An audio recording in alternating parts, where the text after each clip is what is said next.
שמשתמש יותר במחשבים מהסוג הזה, נגיד לי אחר כך איך אני מסדר שהראו רק את מי שנמצא ורק את מי שמראה את התמונה ולא את כולם. לא, מישהו יודע איך עושים את הפרופרטיז, אני צריך להיכנס פשוט. אוקיי. קצת במקום אחר במחשבים שונים. אז שלום לכולם, אנחנו היום באירוע היברידי, הציבור כאן בכיתה והאורחים שלנו על המסך, כרגע מאחוריי, מי שנמצא. So I'll move to English since our meeting will be in English, not sure if although discussing things connected to us here in Israel under the title of Ideology, Technocracy and Zionism, and this is the title for 4 meetings which are divided, which were held in Ben-Gurion University, Bar-Ilan University, and this is the 3rd one, and the 4th will be in Van Leer. So the terms are connected, but each can be attend separately. So I hope you will enjoy this meeting. We have 3 speakers tonight. Anat Leyber, which is here with us, and across the ocean, Tal Gulán and Derek Pensler. I will give the floor shortly to Tal. I will just introduce Tal very shortly. Tal holds a PhD from the University of California at Berkeley in History of Science, and he teaches self-taught from the University of California, San Diego, at the History Department and the Science Studies program. And his current research focuses mainly on the role of science in the modern state.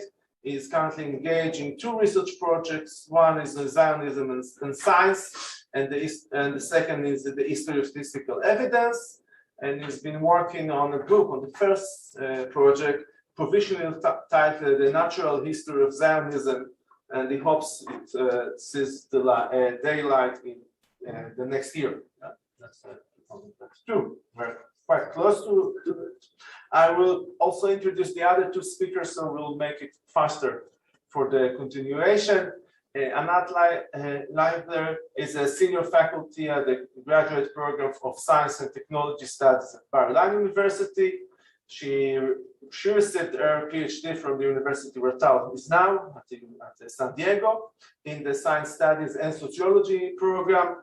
Her dissertation entitled Nationalizing Statistics, a comparative study of the development of official statistics during the 20th century in Israel, Palestine, and Canada. I think people here know more about the Israeli part, of course it's closer to our, and also later research on that.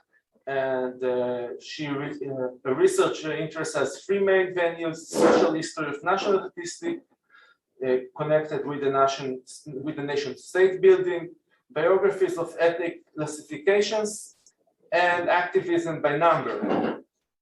Our third speaker is Derek Pensler from Harvard University.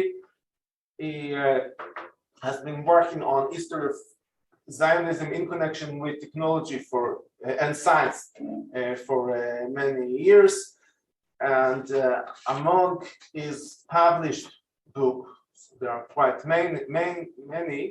I will mention is Zionism and Technocracy, the engineering of Jewish settlement in Palestine, 1870-1918, which appeared in 1991.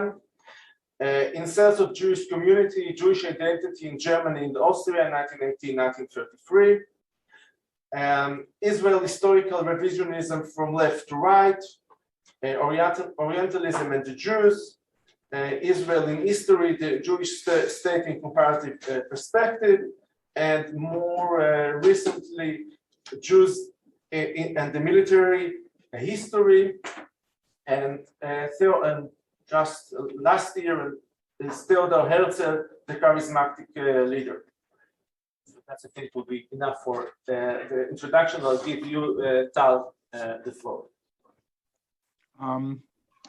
Okay, can you hear me? Okay. Yeah, you do it. Okay, thank you. It's a pleasure to participate in the seminar in the Cohen Institute. I would like to thank Derek and Anat, or Professor Penzler, and Dr. Leyber to join me on this panel. I'm going to say a few things about the structure of the series, and then I'm going to move to my talk. On September 20th, I believe, on 21st, maybe, the first group of people settled in the Jezreel Valley, the first Zionist group. So we are about 100 years after that. It is true that there were settlements before, or Jews immigrated to Palestine, and even some Zionist origin stories exist, of course, before World War I, but the big move, the systematic, following the decision of the Congress, the Zionist World Congress. So that was the big first move of the Zionist organization to start on a colonization systematic program, and it started in Jezreel Valley 100 years ago, pretty much. Well, we are late by 3 months, or no, 2 months. So that was I guess, the impetus behind the series. Now, the main planner, the key person behind this operation was Dr. Arthur Rupin. And he was the key person, not just behind the colonization itself, but also intimately and sometimes dominantly involved in creating the new form of the settlement, including the social forms, the commune, including the agricultural forms, which are the mixed farming models. So you can say that the Jezreel Valley was kind of a laboratory for all those colonization forms that later expand elsewhere. All right, so this is just as a background. And another important thing is that biography, Rupin's biography, there existed one that was written in the middle of the 20th century by a historian who worked in a labor research institute, and it's not really up to date. It's a good one, but very much colored by the labor ideology. But 10 years ago, Dr.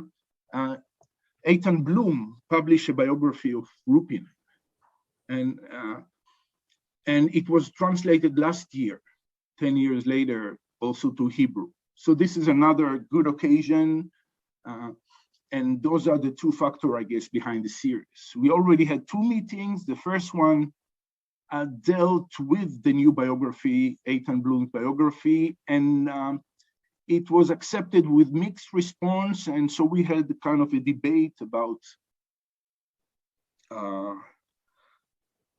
yes, biographies and Rupin and Zionism, and what is exactly that bothers historiographers of Zionism with the book.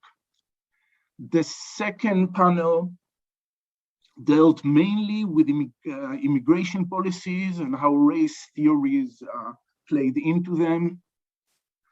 And now we are doing the third one, and next week we're going to have a roundtable where we can talk about the series, what came up from the series, what can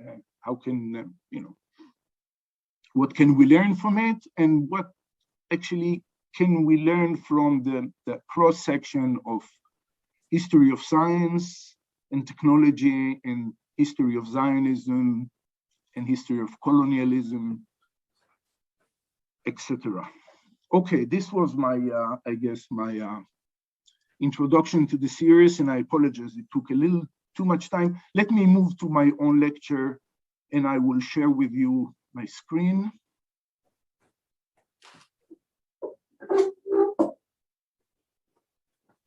right. I hope you can see my screen now. All right, so in my lecture, I'm going to limit myself to the early Zionism. I'm going to talk about, I will have two parts in my talk. The first one, I will talk about Herzl and his vision of the place of technocracy, technology, and I will differentiate between the two later. So I will first talk about Herzl, and then I will talk about what happened in the post-Herzlian era, more precisely post-World War I. Because there was a transition period between the death of Herzl, where there were power struggles, what the real new hegemony that started with Weizmann and later continued with Ben-Gurion and others, really shaped after World War I. So these are the two periods, and I'm going to argue that in the first period, technocracy ruled, or at least was a primary factor, and that changed. It was demoted in the post-Herzlian era. And what replaced the engineers and the policymakers were pioneers, infused and ready to die for the cause. And also changed the narrative, of course. All right, so I'm going to start in the first part. First, I'm going to talk about the role of technocracy in external nature. That is, how do you deal with Palestine, which was, according at least to the Zionist stories and Western, was abused for centuries by bad practices. And I'm going to look there to see how Herzl was trying to deal with the problem, and it's a classic colonial problem, right? How do you take root in the foreign territories and one that is not in good shape? So I'm going to look at the Jewish state. That's his first publication.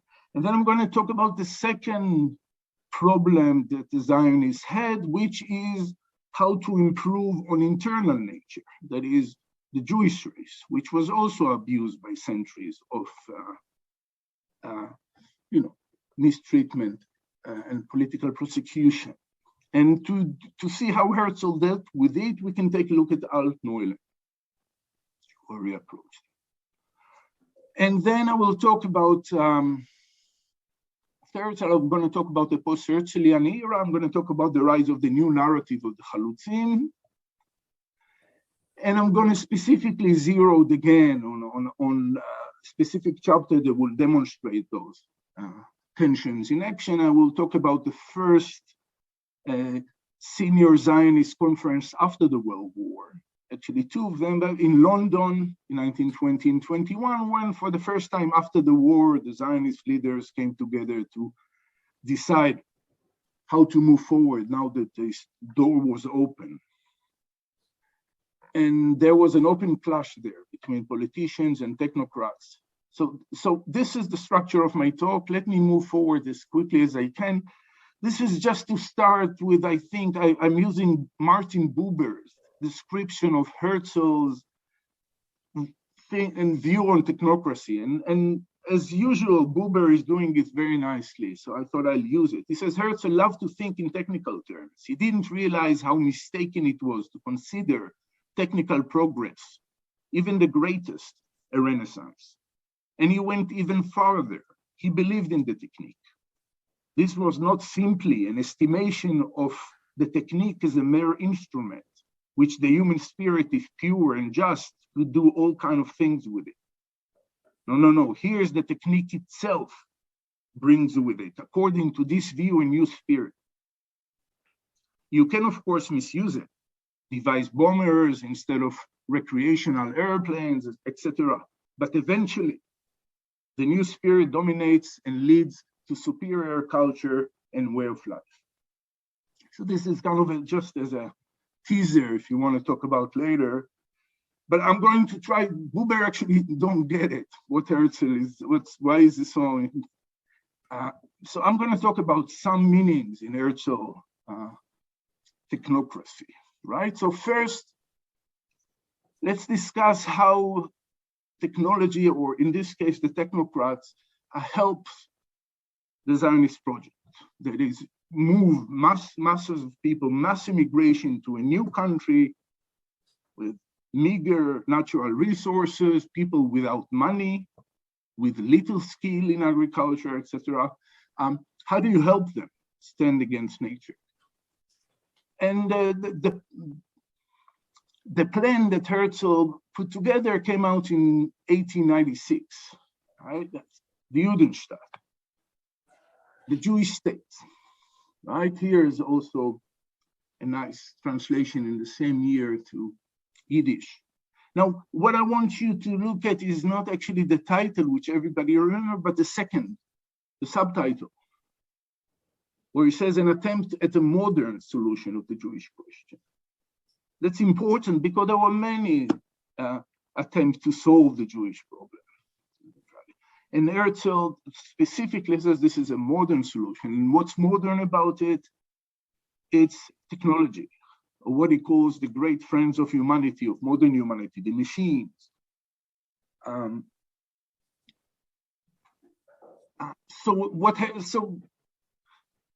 what Herzl really suggests in this book is kind of a second exodus, right? Once again mobilized by Jewish misery, but this time is got new deities, right? It's capital and it's science. And I'm just trying to keep up with Herzl drama about this. So let me quote a paragraph from the book to see where he goes. Not more than 40 years ago, gold digging was carried on in an extraordinarily primitive fashion.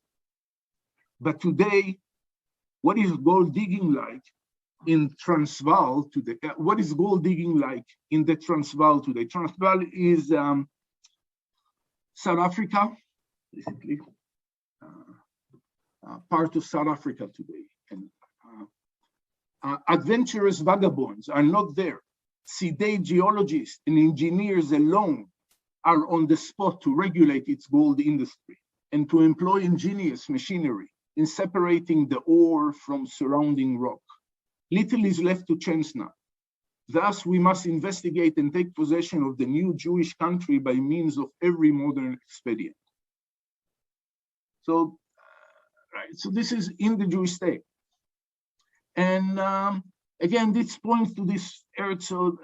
He was blamed by many of his critics. He was compared, for example, to Shabtai Tzvi, the false prophet that brought a lot of misery. And his argument was that we are not in the 17th century, we are 20th century, and today we can do with technology much more. Okay, so what was the plan? Herzl plan, so it is technophile, even, you know, yes, well, what's the plan? The plan is taken basically very much from the colonial playbook of the late 19th century, the plans in the book.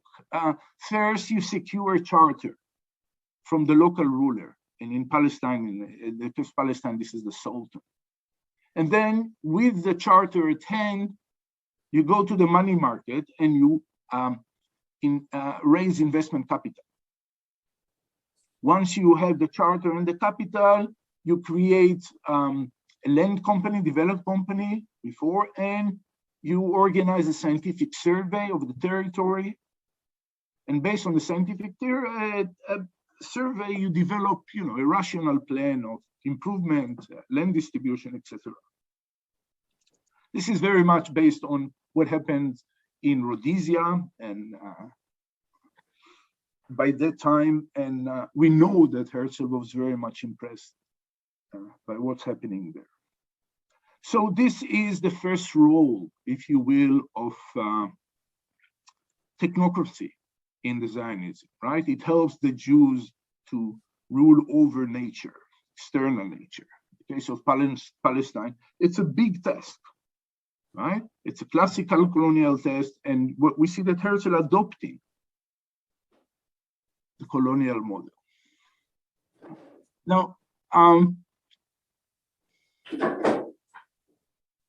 Now let's move to the second part. I might talk about what about internal. So the Jews, Herzl knew, for example, that his kind, the assimilated Jews will not support this program, will ridicule it actually. His soldier would have to come from the Ostenjuden, from those mass of Jews to the east in the Pale of Settlement. And Herzl wasn't assimilated Jews, right? At the height of, he grew up at the height of the emancipation.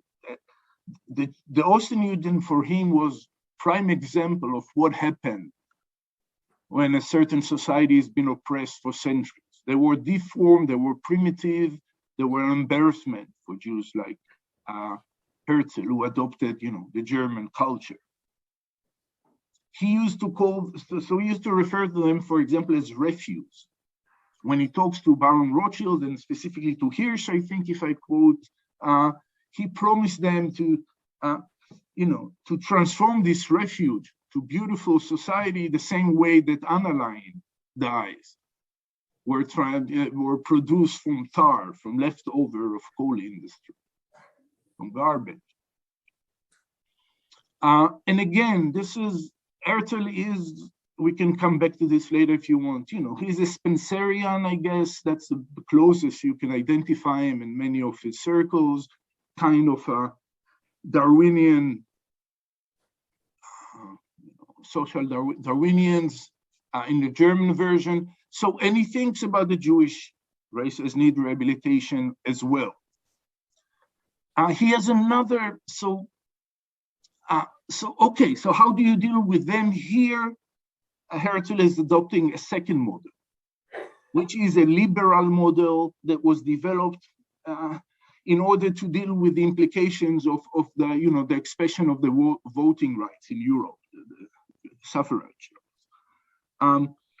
And liberals were very much concerned with the irrationality of the masses and how, the rise of the fascist parties. And there was a lot of discussion about this in fin de siècle Europe, and specifically in the utopian genre. So if you look at the utopian genre, in the last decade of the 19th century, you'll find things like Freiland by Theodor Herzl, okay, the Society of the Future. This one is specifically interesting because this guy worked at the same newspaper that Herzl worked. And another one was Looking Backwards for Edward Bellamy. And then William Morris, News from Nowhere. Just 1 second, I need to see something here. Okay, so these were liberal utopias, right? And they were trying, as I said, to address the problem of those new mass politics, right? They are, if you will, they avoided the previous kind of utopias, the ominous ending of the Marxist, of the anarchist utopias, and instead they're trying to work out to describe an ideal society where you have socials and economic mechanisms that could break down the cycle of human misery produced by, the capitalistic cycles of the time. It was books that were supposed to provide an alternative, an enlightened alternative, as I said, to revolutionary violence by taming and channeling the powers of technology and capital and using them for the benefits of everybody. I'm expanding on this because, just 1 second. Sorry, guys, because this is the second model that Herzl is using. 1 second, I lost it. I'm reading something that I wrote about this. Okay, so Altneuland followed very much closely this recipe of those utopias, right? It portrayed a rational society without blemishes, that solved the problem of the irrational masses through the suspension of mass politics. Altneuland has no mass parties. Instead, it was ruled by a technocratic elite that undercut the political power of the common people. Yes, Altneuland possessed an elected president and Congress, but the Congress only sat a few times, a few weeks per year, and the president was purely honorary. the key decision was taken by politically neutral experts to replace the professional politician at the centers of power. Okay, so, and I can say more about this, but I'll stop here with this. So that's Herzog's second solution that came out in Alt-Leyland in 1902, right? Sorry, I got mixed up a little with my slides. Okay, I'll move quickly. What happened? So Herzog died in 1904, and soon after the war broke. There's not much serious moves in the basic structure of Zionism during that time, except for trying to survive. Things changed quickly after the war. And not just the change, but there's this feeling that a historical opportunity opened its door and we got to do something. And the Zionists after the war, coming together for the first time in the summer of 1920 in London, because that's where things are going to happen after the war, in London, and they meet there. On the European side, the traditional side of Zionism, where it grew, came many leaders, but the heroes, of course, are Weizmann and Sokolov. No, that's Balfour, that's Lord Balfour, and that's Sokolov here, right? These are the leaders of the old. But joining the conference are the new stars of the Jewish diaspora, right? The Americans. And Europe is bankrupt. If anything's going to happen, it's going to be financed by American money. This is the leader of American Zionism, Louis Brandeis, a legendary figure in America, justice of the Supreme Court, the pride of American Jewry, or at least the elite of them. And these are two classic supporters of him. This is Rabbi Weiss, Stephen Weiss. He is the founder of the American Federation of Zionists. And this one is Nathan Strauss, coroner of Macy's. All right, so in the conference, basically what happened is everybody agreed that we got to move quickly and establish a colonization development in Palestine. To do that, we have to create a new fund and raise a lot of money, because the people who comes in don't have private money and no skills. Anyway, I'm not going to get into this. The thing is that, of course, the European expected the American to finance this and to finance. And Brandeis said, sure, we'll do it. We'll be happy to do it. But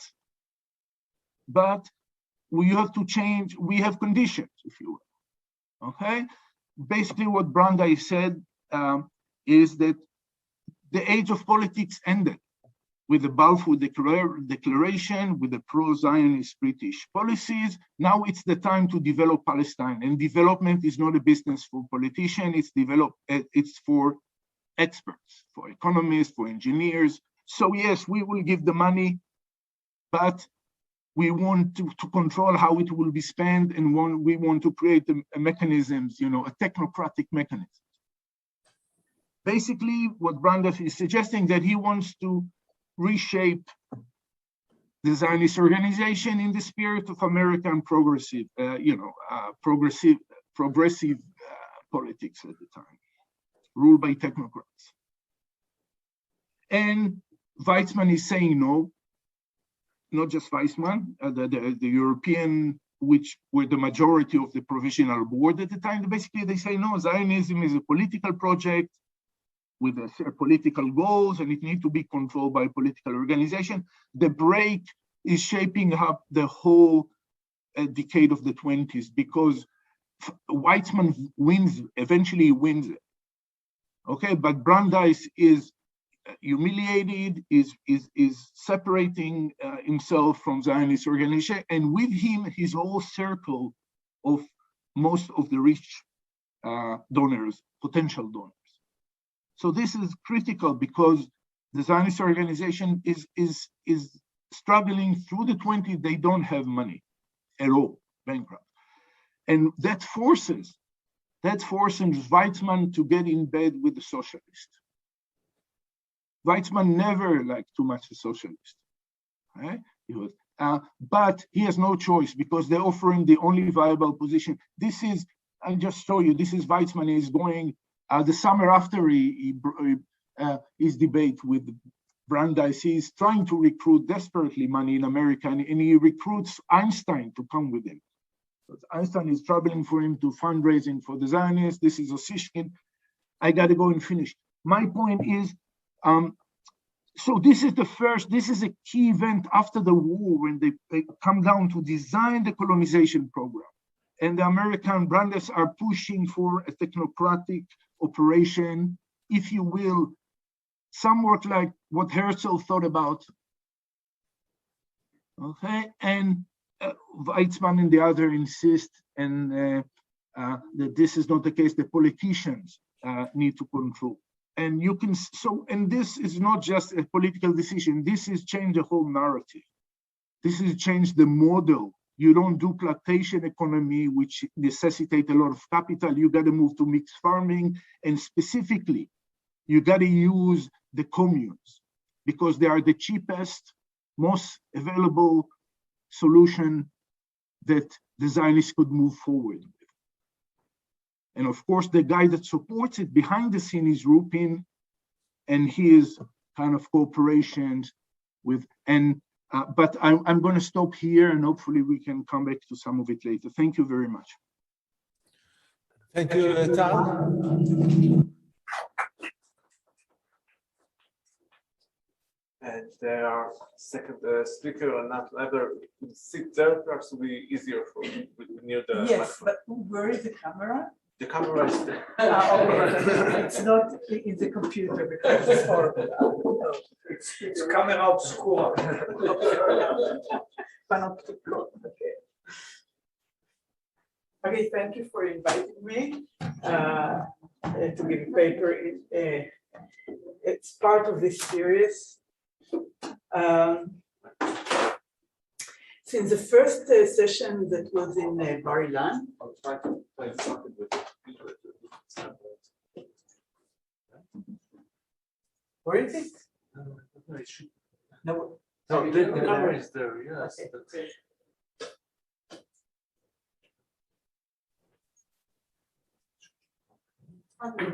You have to speak in. No, speak. Okay. Thank you. So since the first session that was in Bar Ilan, at the STS colloquium, I have been thinking about Arthur Rupin and as having absorbed Nazi views in the early 19th century. And I wanted to break down this argument and at least Eitan Blum's argument, and to contextualize it in the history of the development of statistics and the very tight link to eugenics, and speak about the differences between eugenics in England and in Germany, in Sweden, the US, and in Israel. In each country, there is at least one manifestation and maybe more than one, as was in the case of Germany. And so we cannot speak about eugenics as something that is directly related to Nazis, ideology, so on and so forth. And I wanted to break it down.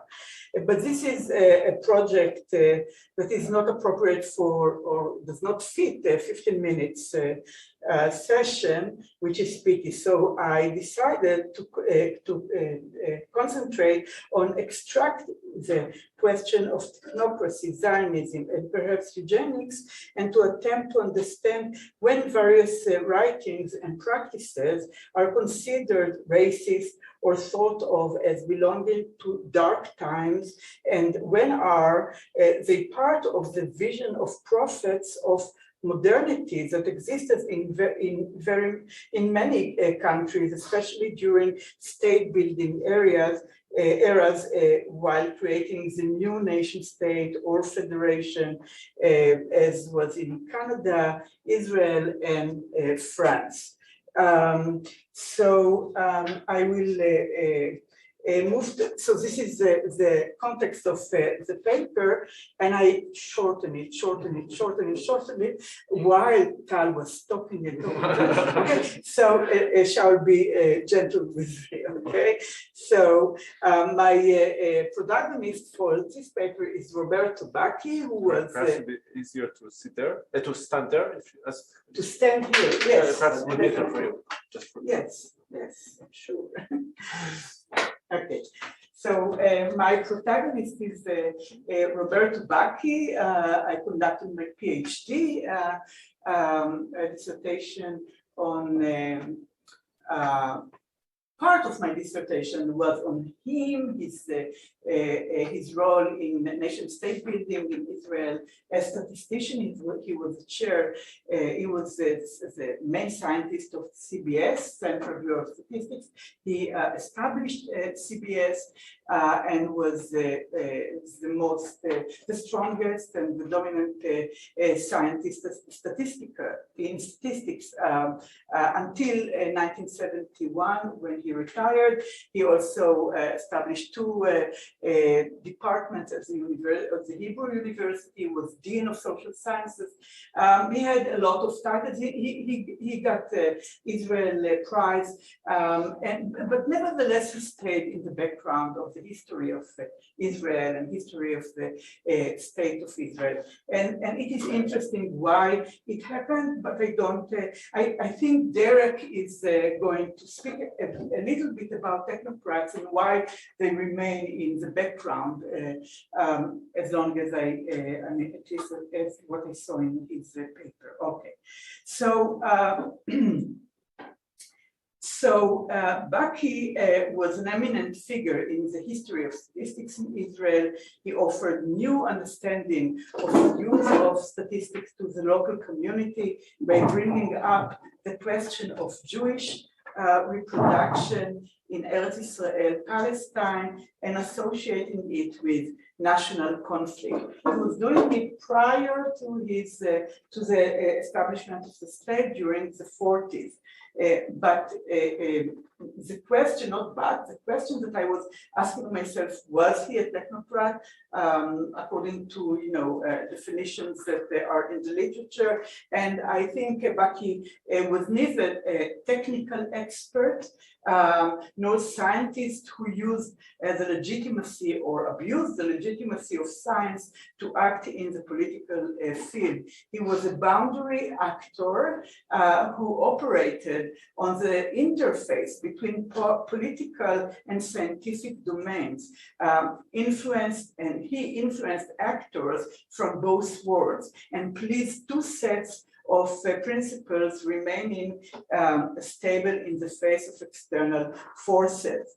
This unique position of being the mediator in translating politics to science and science to politics can be found in other countries during periods of structuring the modern state. A process making extensive use of practices of constructing the territorial, social and political boundaries of the new political entity. Canada and France provide a similar example to Israel of how technocrats who dominated domains of instrumental knowledge, such as statistics, in the realm of the state, saw themselves as responsible for national progress and its social modernity. But I cannot get into details about it to prove this argument, but it is very interesting how Hamilton Coates, in one example is Robert Hamilton Coates, who was the founder of the Canadian Dominion Bureau of Statistics in 1918, saw his role as the one who established a national laboratory. The Federal Bureau of Statistics, he titled it a national laboratory for the prosecution of civil research conceived from the widest angle and allied to the lines which such research should follow in indicating and assisting the evolution of the nation's progress. This is a quotation of Coates. In France, argues Paul Rabineau in his French modern book.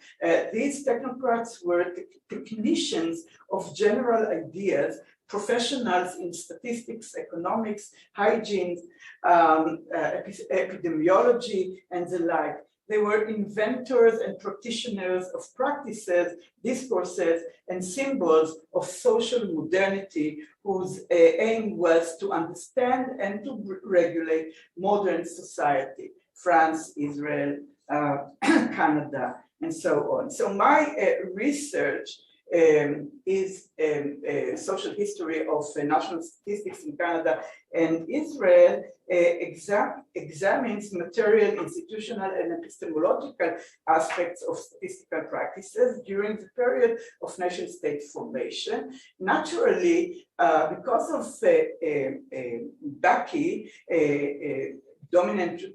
dominant role and significance, and his social, political, and demographic perception as it manifests itself, and his writing has he had a significant place in the research, in my research.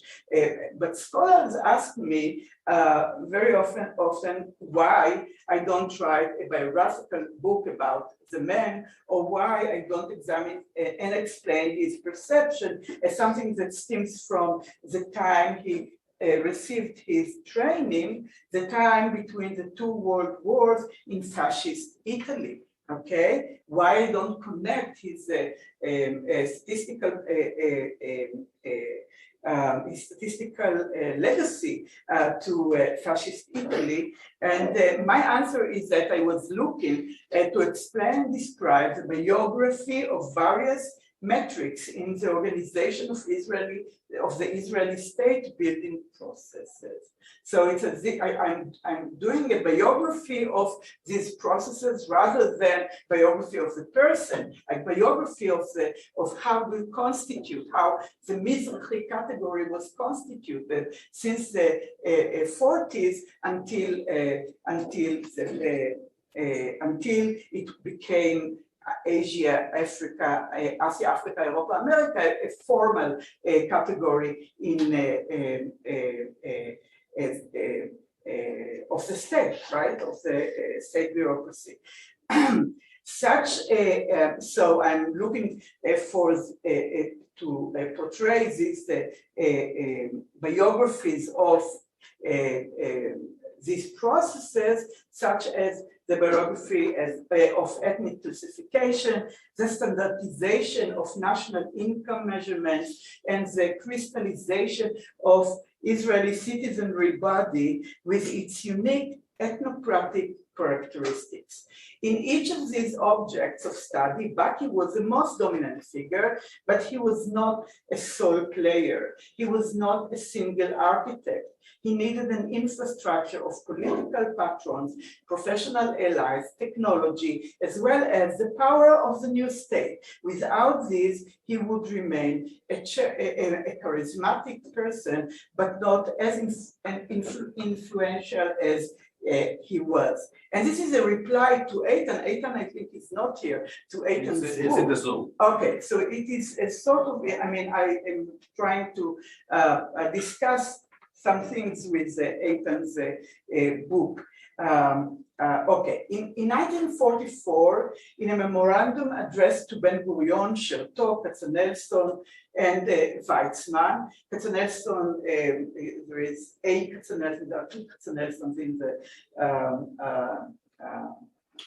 Jewish leadership of the issue. The political leadership of the time, Baki echoed the awareness of the need to comply with this ideological imperative, with the ideological imperative of bringing more kids, of increasing fertility among the population, but also challenge it by suggesting the necessity for coexistence between the Zionist ideology and the demographic observation. I'm sorry, I was wrong.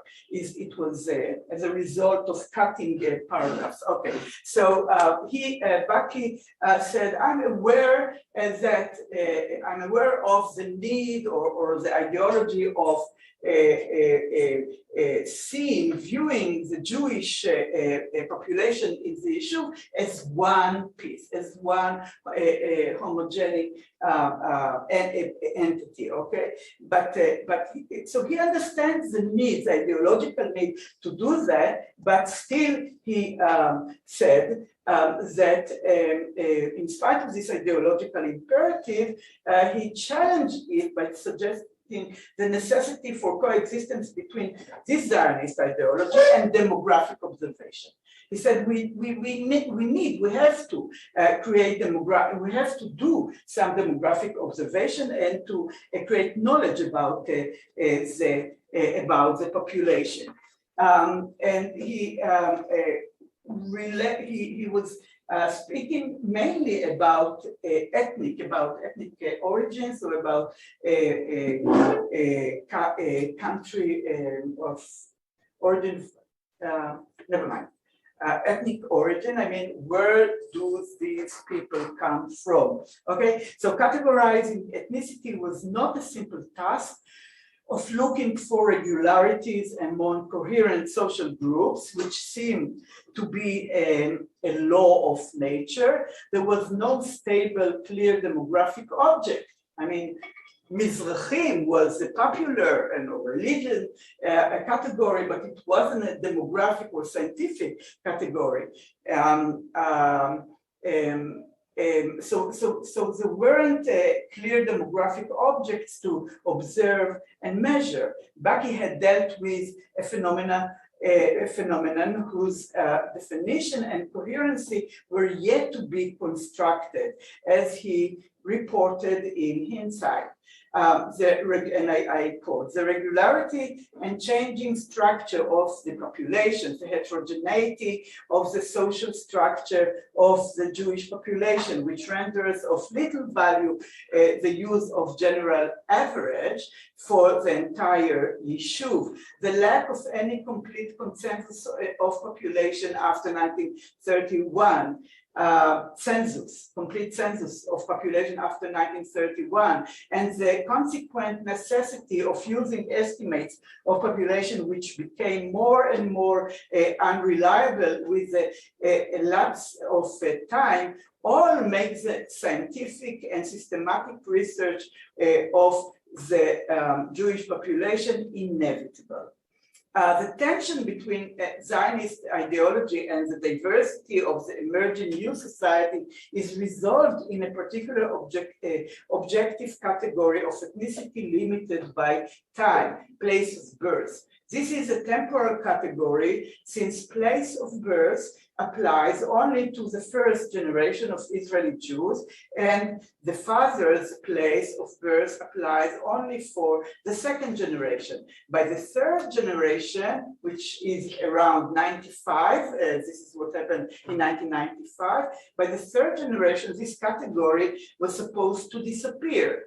Place of birth reconciled the discrepancies between official Zionist ideology, which moved toward rejecting classifications of ethnicity, and the requirement to study the differences between the Jewish groups. Moreover, place of birth does not only solve the contradiction between Zionism and constructing ethnicity, it is also a category that replaces race for Mizrahim, who are visible minorities.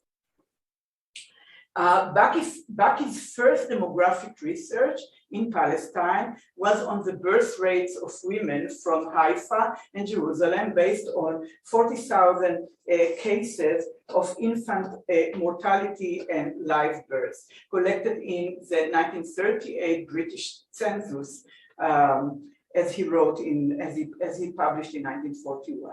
In his analysis, he found that the ratio between the two cities was almost double, 1 to 1.77, which he understood as caused by the fact that most women in Haifa were born in Europe, while Jerusalem was populated by the old Sephardic Jewish Yishuv.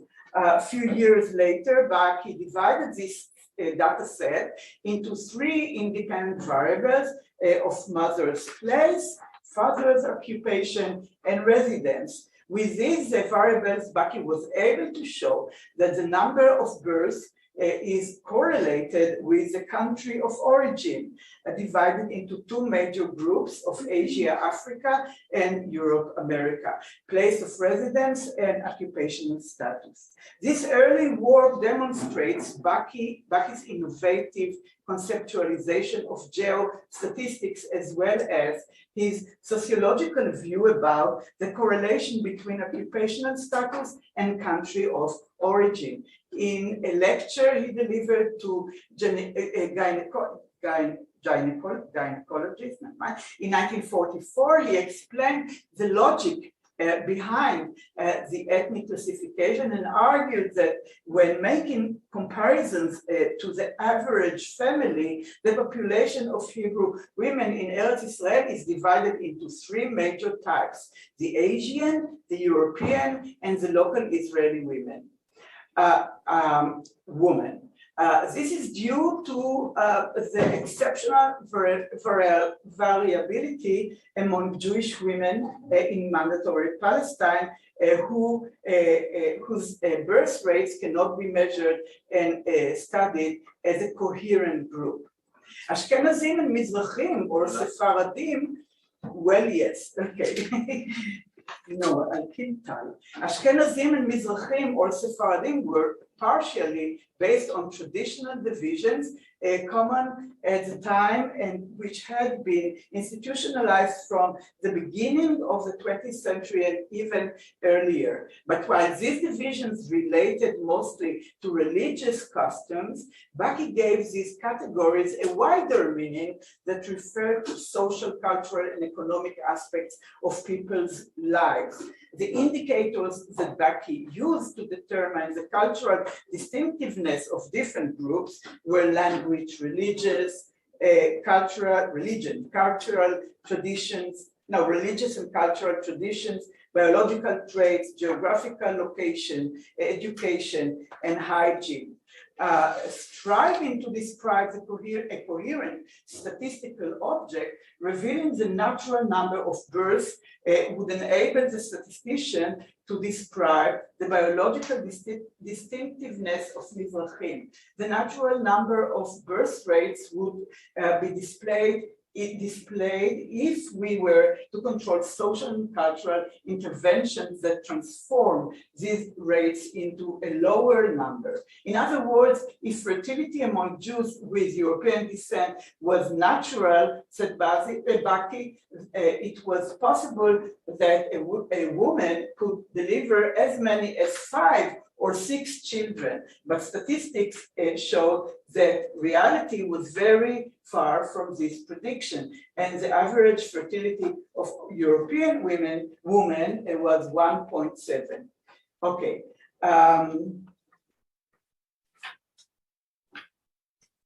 One of the themes that, I'm coming to the, one moment.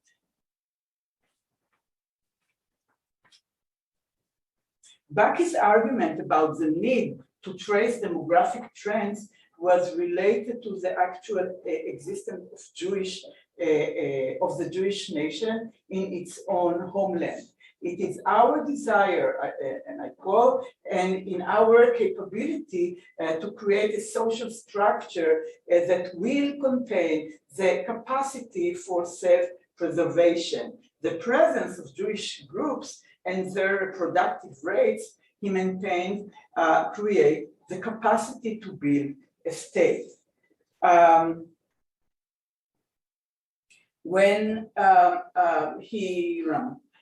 His early demographic studies conducted at the Hadassah Central Medical Bureau of Statistics laid out the conceptual infrastructure for objectifying the Mizrahi category. These studies were based on dichotomies that mostly place East and West in opposition.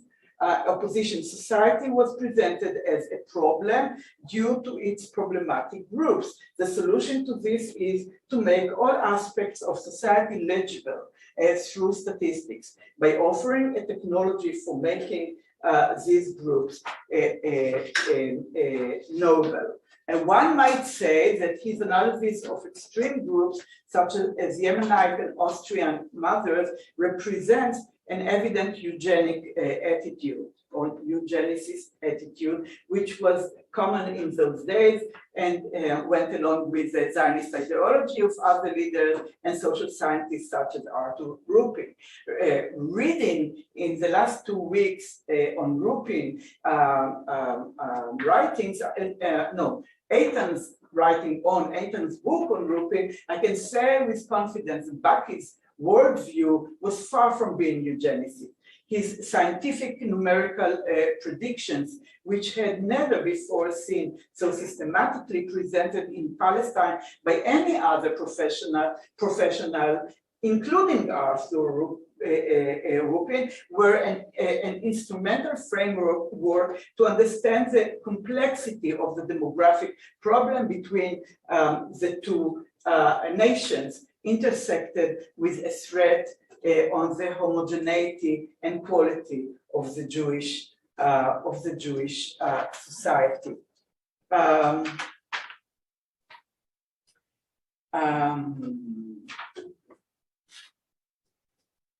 Okay. So I'll stop here. Thank you very much. And we'll move immediately to our last speaker, Derek Pensler. Please. Can you hear me all right? Hello? Can people hear me? Yes, yes. All right, great. Well, thank you very much for inviting me to take part. I'm sorry I'm not there in person. Yeah, but at least now you're on the screen. Right, is it all right for me to start or should I wait? Or? Yeah, you can start. All right, great. So, well, thank you. Thank you for inviting me to take part in this. I wish I were there in person. And it's nice to revisit something that I haven't really thought about for quite a long time, because it's been about 30 years since I published Zionism and Technocracy, and the field of Zionist historiography has changed so enormously over that time, as we've heard from the papers this morning. I mean, not only has it excavated the history of the Zionist movement in the Yishuv in the early state of Israel to a far greater extent than was the case a generation ago, it's brought theoretical sophistication and a global and comparative outlook to the study of, after all, what is a minor nationalist movement and a minuscule state. Zionism has come under scrutiny as a multidimensional project combining social, cultural, and geopolitical aspirations. Teleological views of Zionism as a drive towards state creation have been replaced by more capacious and open-ended ones. Comparisons between Jewish immigrants to pre-1948 Palestine and other parts of the globe have demonstrated the limited reach of Zionist ideology and the dominance of practical grounds for immigration. The sensibilities and aspirations of the Yishuv's Middle Eastern Jewish communities and areas of mutual contact and mutual influence between Palestine's Arab majority and Jewish minority have become common topics of inquiry. The older focus on labor Zionism as the Yishuv's leading sector, which we just heard about, has given way to narratives highlighting the significance of bourgeois and religious Zionisms. Approaches from cultural and gender studies have retrieved lost voices and found new meanings in familiar ones. Now, the most commonly employed conceptual construct in recent Zionist historiography has been that of colonialism, and in particular, settlement colonialism.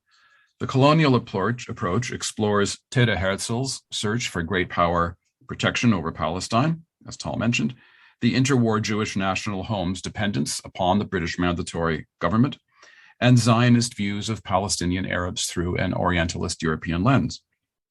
Zionist settlement is embedded into a colonial framework through direct examination of the expropriation and removal of Arabs from their long-held and long-worked lands, as well as comparisons between Zionist practice and that of settler colonial regimes in North America, Australasia, apartheid-era South Africa, and pre-1962 French Algeria.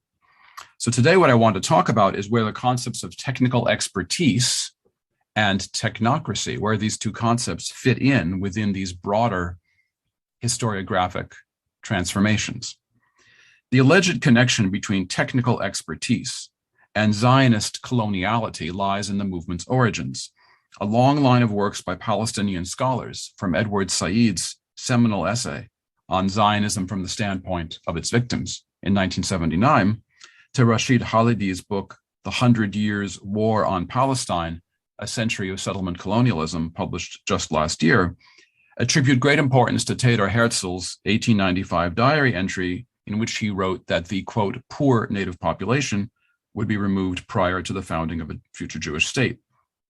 In 2000, the philosopher Muhammad Ali Khalidi wrote that the planned expulsion of the Palestinians may be proven by the fact that there's only one Arab character in Herzl's novel, Alt Neuland.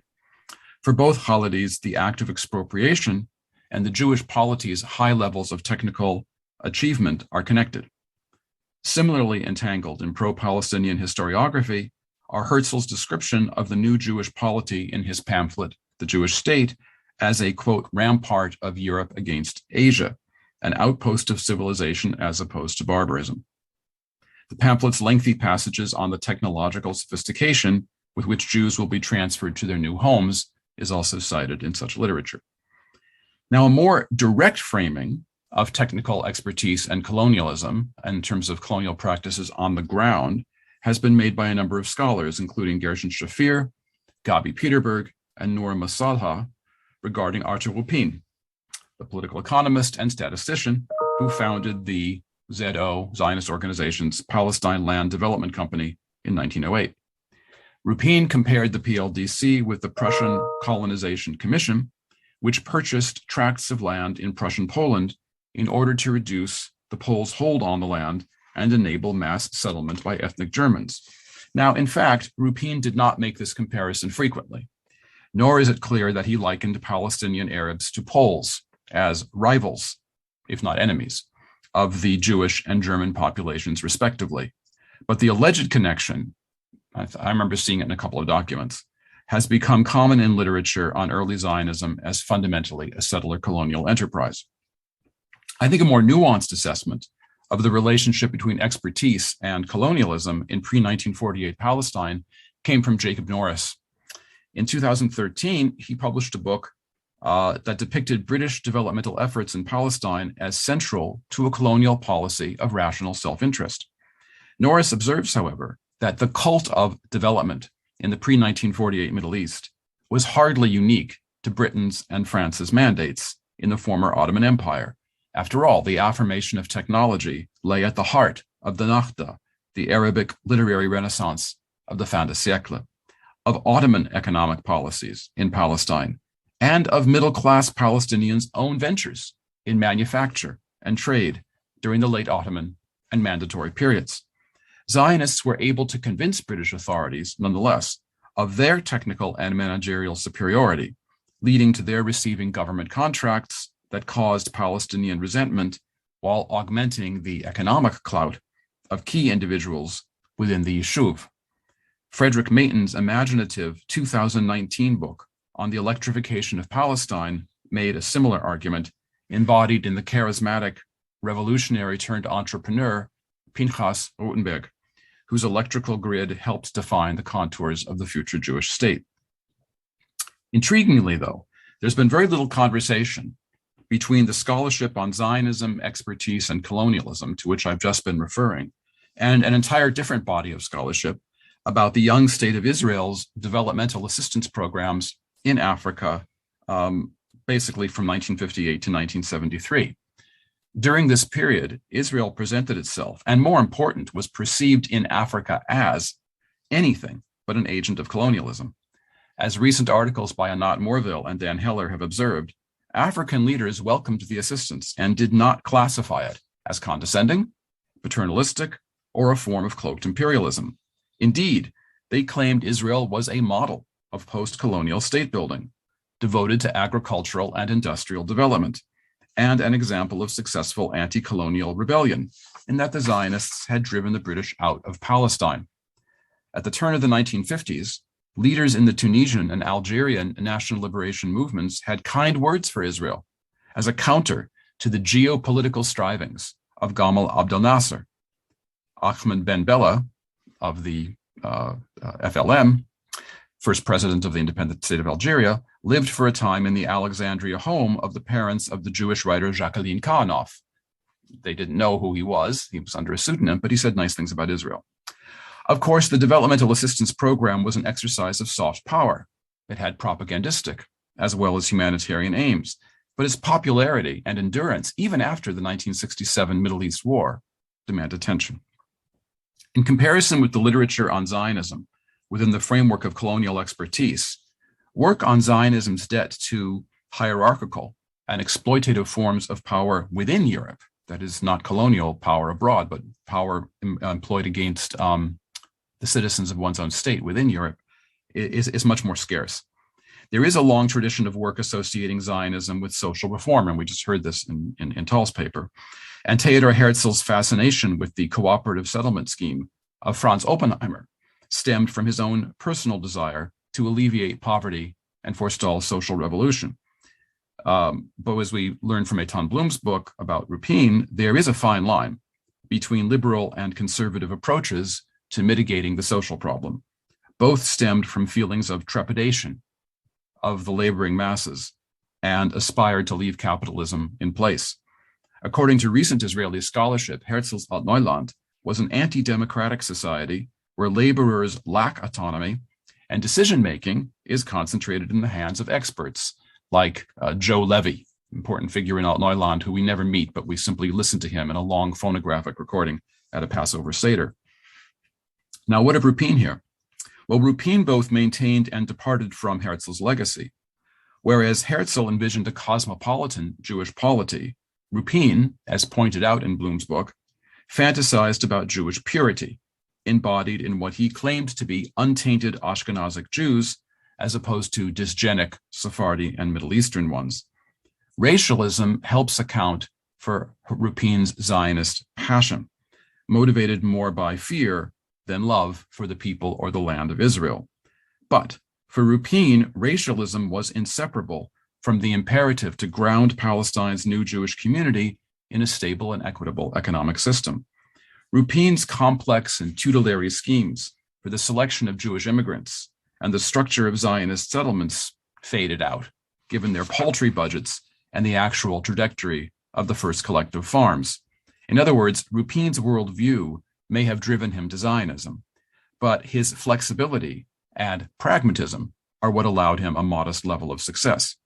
As a result, the Sturm system, to which Blum refers in his book, did not strike roots in Palestine, and during the interwar period, labor management corporatism did not strike roots in the Yishuv, despite Jabotinsky's endorsement of it.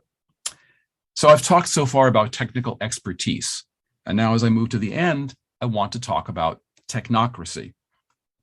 What's the difference? The former is a type of competence. The latter is a form of governance. Some reviewers of my book from 30 years ago claimed I was presenting technocrats as apolitical and thus removed from the political consequences of their actions. I actually went back to the book, which I had not looked at in decades. And I saw that in the introduction, I clearly stated that technocrats are no less likely to be ideological or politically minded or to serve political ends than any other person who exercises or seeks authority. Nor is it the case that the technocrat deals with the matter and the politician with people. The technocrat might very well be a social scientist or administrative expert who treats people like matter, as we just heard in the last paper about statistics. The technocrat, however, may serve in political leadership without being visibly or explicitly tied to a political machine, party, or ideology. This is a definition of technocracy. More important still is the basis for the claim to authority. The technocrat claims expert knowledge, usually required via formal training and credentials.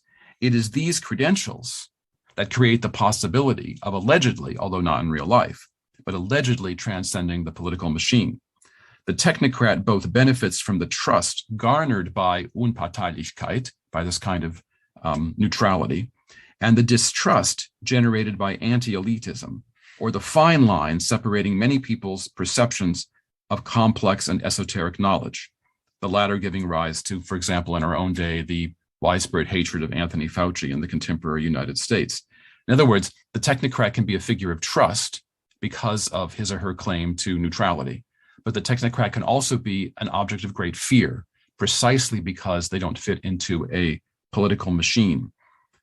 Now, I did make an important mistake in my book from decades ago, which is I underestimated the power of the technocrat to not only serve political interests, but to craft those interests. And at this point, Mayton's book on Rutenberg makes a very important corrective.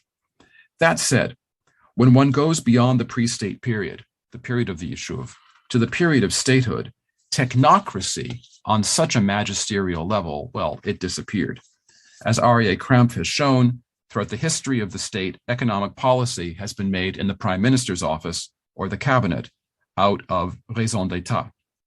And the crafters of that policy have been elected politicians, although economic advisors embedded in the finance ministry have certainly played important roles. Expertise has never been a criterion for the making of economic policy in Israel.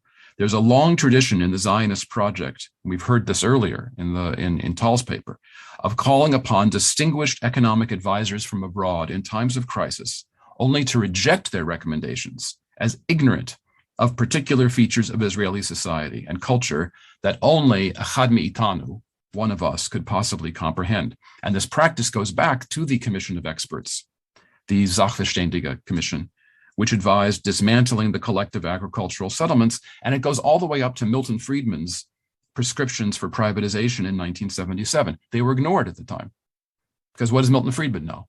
Such was the attitude.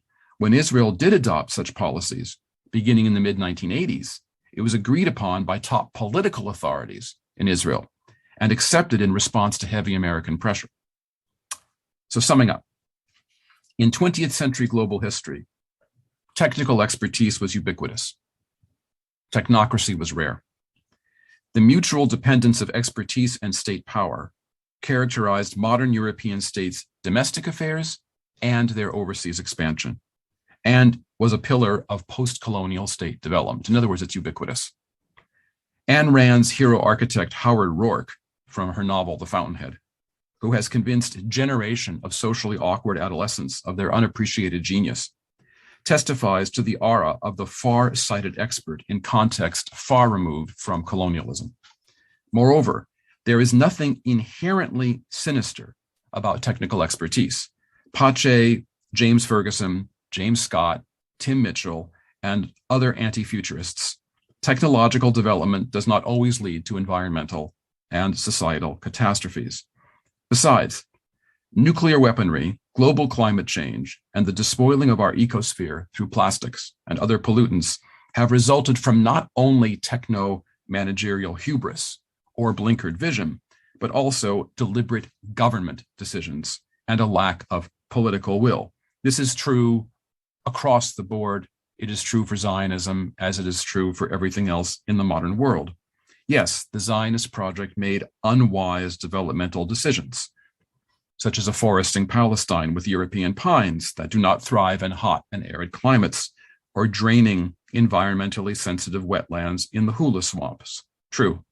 But technical expertise also provided millions of inhabitants of the state of Israel with clean water and protected them from deadly infectious diseases. In the modern world, be it that of nation states, empire, or post-coloniality, technical expertise is as benevolent or baleful as the vision of those who transform it into reality. And ultimately, those people are, I believe, in the political sphere. Such people may claim technical authority, thus constituting technocrats in the proper sense of the word. In the contemporary world, however, individuals with technical credentials, such as physicians, who enter politics must leave aside the methods by which their knowledge was acquired and tested. Think of all the physicians in the United States Congress or the last Secretary of Housing under the Trump administration, physicians who simply leave behind the entire scientific method when they become politicians. Politics is a realm replete with unfalsifiable statements, unrepeatable events. It is a fundamentally anti-scientific enterprise.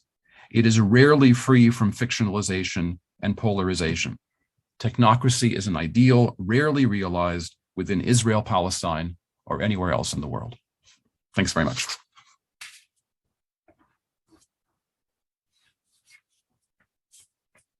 Very much, Pנסלר, and now we can open the floor for people, questions, remarks. Shbal. Thank you everyone for a very interesting session. I wanted to ask Nati, I'm not sure I got everything you wanted to say, and you obviously speak some of what you wanted to say. If I understood you correctly, you asked a question whether his actions were racist or required, something like that. I understand. And it's actually an ethical question, I think, right? And if I understood you correctly, your answer relied on the fact that he did a rigorous work in order to answer that he wasn't racist. So I feel like I missed something in the middle. No, this is not the answer that I gave to my own question. I know that at the beginning of publishing articles on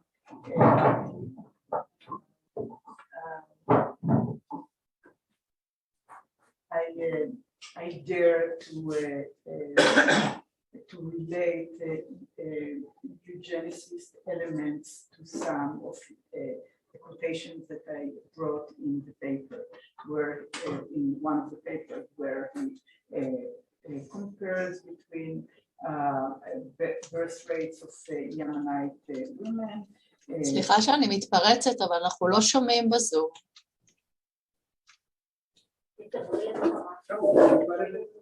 אנחנו לא שומעים טוב. כן, גם את השאלה לא שמענו טוב. אם אפשר לחזור על השאלה, לסכם אותה, כן, תודה. Okay. טל, עכשיו, do you hear now? טל? Okay. So try to listen to the question. Okay. So the question was about some kind of a gap between the talk, whether the fact that Becky made a scientific, well-established scientific research is a kind of evidence against his being a pro-eugenic and racist. That was the question. Yes? Yes, it is correct. Well, I don't know how to answer to that question, but I know that as I said in the first part of my answer, that I identified eugenicist elements in some of his writings, where he was concerned about the fate of the society if we let Yemenite women to deliver babies according to what they are delivering now, according to probabilistic calculations that he made, compared to Austrian women. So it was clear that he didn't want a new society in the new state to be changed, that the balance which would be changed into more Yemenite and other components of the population versus those who are Ashkenazi, such as Austrian women, and not only Austrian women. So he was concerned and he expressed his concern. But what I was trying to say in between the cut off paragraphs is that his view was very similar to many prophets of modernity that were that acted at the same period in France and earlier in Canada and in other places. I mean, questions about the balance, the ethnic balance of society, was something that was dealt with during that period. But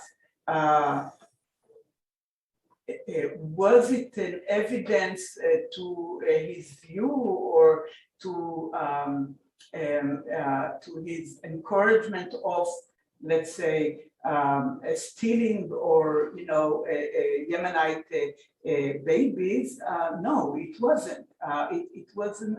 I mean, what he expressed in his writing was something that was part of the way Jewish leaders in Israel, in Palestine, were thinking about the diverse ethnicity in Israel, and not only in Israel. I mean, so Baki wasn't part of. I'm sure it had nothing to do with all these practices that are crimes, right? He had nothing to do with it. Okay, so he does not. We cannot put him in under, the title of someone who acted in the dark ages of Israel. No, he was a very highly educated, an amazing scholar with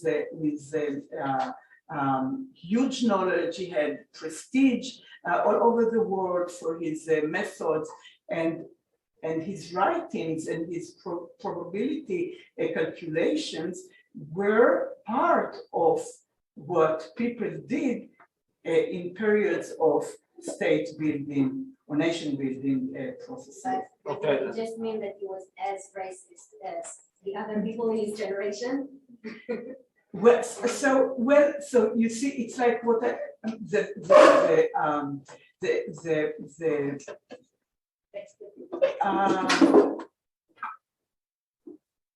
in fact, I think I wrote to Amos about the question of racism, Mizrahim, anti-Semitism, Jews. It bothers me that whenever we speak, whenever we say something about whenever we put on the board or on the paper quotes that relate to Mizrahim, then this is racism and the discussion is closed. And I am concerned about it because there is some historical anachronism in this way. Okay? Yes, I will finish, but this is my point of view, and I am very. I wrote paper on. I'm with you, totally with you. But I think when we study cases in the 50s, 40s, 20s of the 20th century, we need to adopt a different point of view when we analyze these texts. Other questions? I have one. The camera will catch me, but usually it does. Okay, so I have a question to Derek. You mentioned the fact that technocracy was never in the 20th century the real controlling power. So, but could we still have some differences between different places? So in some places it has more power than in the others, and I quite come to the little I know about the Zionism or Israel is that in the early, at least in the early years of Israel, technocracy was very weak here than in other places. But can we say something that it was stronger before or other, or how you can compare that to to its position in other places. No, I agree that, yeah, of course, you'd have to look at it on a case-by-case basis. The problem is that in the, before World War I mean, the Yishuv is just it's embryonic. There's so little to it that, of course, politics within the Yishuv is not terribly determinative of anything that's going on. It's political decisions that are being made in Europe and that are being executed at a time where, for someone like Rupin, I mean, this is the Wild West, and he has a lot of leeway and a lot of freedom that he regrets this later on in the 1920s. I mean, he writes in his memoirs how he kind of misses the before World War I when it was just him and Jakob Thon, and and then things became much more bureaucratic afterwards. But when you look into the 1920s, 30s, my understanding is the settlement department of the ZO, becomes a huge bureaucracy, but ultimately it's subordinate to political interests. So again, I'm all in favor of talking about technical expertise. But the concept of technocracy that suggests that that the technical expertise actually becomes the source of political legitimization. I mean, ultimately, who's running the Yishuv in the 1920s, 30s, 40s? It's not economic advisors and it's not scientists. It's political apparatchiks. Thank you. Victor, please. Yes, my question is to Anat. I was wondering, how did Baki treat women? How did he categorize women of the old Yishuv, the old Sfaradim that were here? The old Yishuv? Yeah, of the old Yishuv. I mean, the old Sfaradim that were here throughout the generation. Okay, so he was contemplating between Asia, Africa, one group is Asia, Africa, and other group is Europe and America. And then a third group would be Sephardim, like Samechtet, that's pure Sephardim, and Bulgarians and Italians. He thought he belongs to the third group. But then after, so he, in his writings, you can see different ways of categorizing ethnicity, but then in 1953, I think they, in the Lamas, the CBS, they decided to do it a dichotomy between Ashkenazim and Mizrahi. But I want to ask Derek, why, I mean, Baki is not a technocrat for you. He's not a political figure. Roberto Baki is like a Hamilton Code. Yeah, I'm not disputing it. I mean, I'm just saying that in general,